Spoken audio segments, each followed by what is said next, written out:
Hi කොහොමද? ඔයත් මේ පාර O level ලියන්න ඉන්න නම්බි කෙනෙක් හරි මල්ලි කෙනෙක් හරිද? එහෙනම් මේ වීඩියෝ එක ඔයාලට. ඔව්.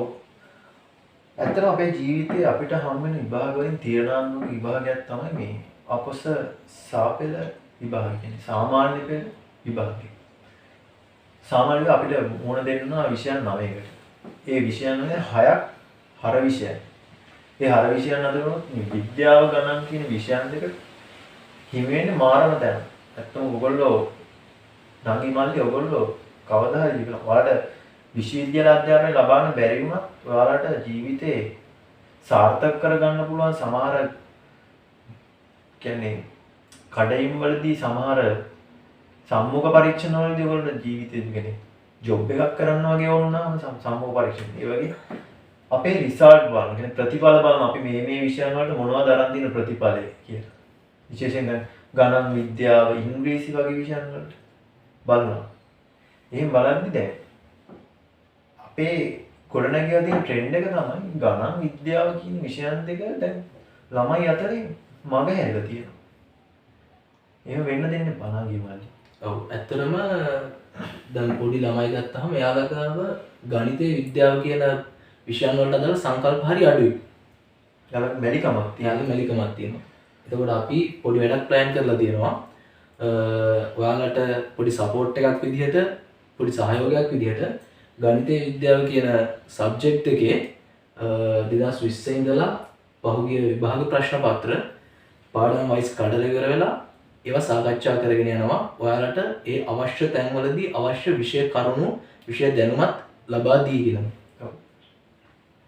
අපි විද්‍යාව ගත්තොත් එහෙම පහුගිය අවුරුදු 5 අපි ප්‍රශ්න පත්‍ර කතා කරද්දී සමහර නංගිලා මල්ලා ඉන්නවා එයාලගේ රසායනික විද්‍යාව දැනුම ටිකක් එයාලා මහන්සි වෙන්න ඕනේ හදාගන්න. සමහර අය ඉන්නවා එයාලගේ භෞතික විද්‍යාව පැත්ත හදාගන්න. සමහර අය ඉන්නවා එයාලගේ ජීව විද්‍යා ප්‍රශ්න වල ලකුණු වැඩි, කෙමිස්ට්‍රි රසායනික විද්‍යා ප්‍රශ්න වල ලකුණු වැඩි, භෞතික විද්‍යාව ප්‍රශ්න වල ලකුණු අඩුයි. ඇත්තටම මේක ප්‍රැක්ටිස් කරොත් මේක අපිට බැරි නෑ. අපිට කරන්න. ඒ නිසා අපි විසඳුමක් ගෙනල්ලා දිනවා මේකට. මේ හැම පහුගිය අවුරුද්දකම ප්‍රශ්න පත්‍රයක හැම අවුරුද්දකම පේපරයක අපි මේ රසායන විද්‍යාවේ ප්‍රශ්න ටික වෙනම, ජීව විද්‍යා ප්‍රශ්න ටික වෙනම, භෞතික විද්‍යා ප්‍රශ්න වෙනම අරගෙන එක එක විභාග වර්ෂයට අදාළව මේ විදිහට මේ තුනට කාණ්ඩගත කරලා අපි වීඩියෝ සීරීස් එකක් දානවා. එතකොට අඩු දක්ෂතාවයක් දක්වනවා නම් තමයි ෆිසික්ස් කියන පැත්තට. ඒ වීඩියෝ සීරීස් එක බලලා ඔයගොල්ලන්ගේ මේ දුර්වලකම හදාගන්න පුළුවන්. ඔයාලා අඩු ලකුණු මට්ටම තියෙනවා. ඔයගොල්ලන්ට ඒක වැඩි ලකුණු මට්ටමක් දක්වා වැඩි කරගන්න පුළුවන්.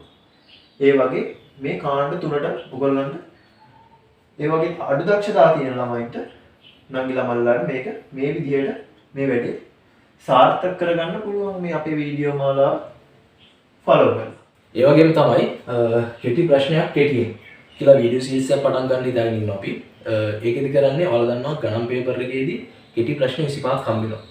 ඒ කෙටි ප්‍රශ්න 25ට කොහොමද සාර්ථකව උත්තර ලියන්නේ සාමාන්‍ය එක ප්‍රශ්නකට විනාඩියක් වගේ කාලයක් ඇතුළත. අන් ඒ වගේ ප්‍රැක්ටිස් එකක් දෙන්න තමයි මේ වීඩියෝ සීරීස් එක ගේන්නේ. ඒකෙන් ඔයාලට සාමාන්‍ය ගොඩක් කෙටි ක්‍රම ඉගෙන ගන්න පුළුවන් වෙනවා. කන්සෙප්ට් ඉගෙන ගන්න පුළුවන් වෙනවා. කොහොමද මේ වගේ කෙටි ප්‍රශ්න තාමත් ඉක්මනින් නිවැරදිව හදාගන්නේ කියලා. ඒ වගේම තමයි ඔයාලට මොකක් හරි අමාරු පාඩමක් තියෙනවා නම් ඔයාලා අපිට පල්ලෙහාන් කමෙන්ට් කරන්න.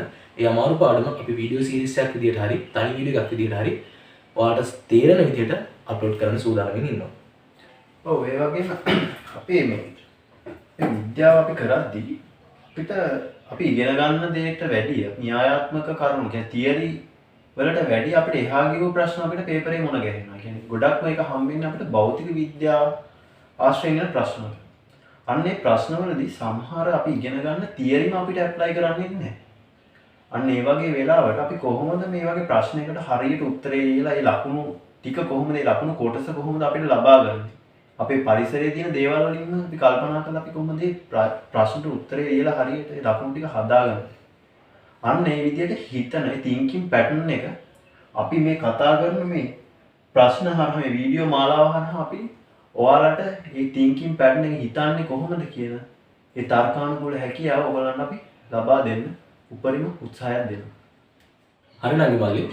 අපි මේ හැම වීඩියෝ එකක්ම YouTube එකට තමයි අප්ලෝඩ් කරන්නේ. ඒකින්ද ඔයාලා අපේ YouTube channel එක subscribe කරලා තියාගන්න. TikTok එක follow කරලා තියාගන්න.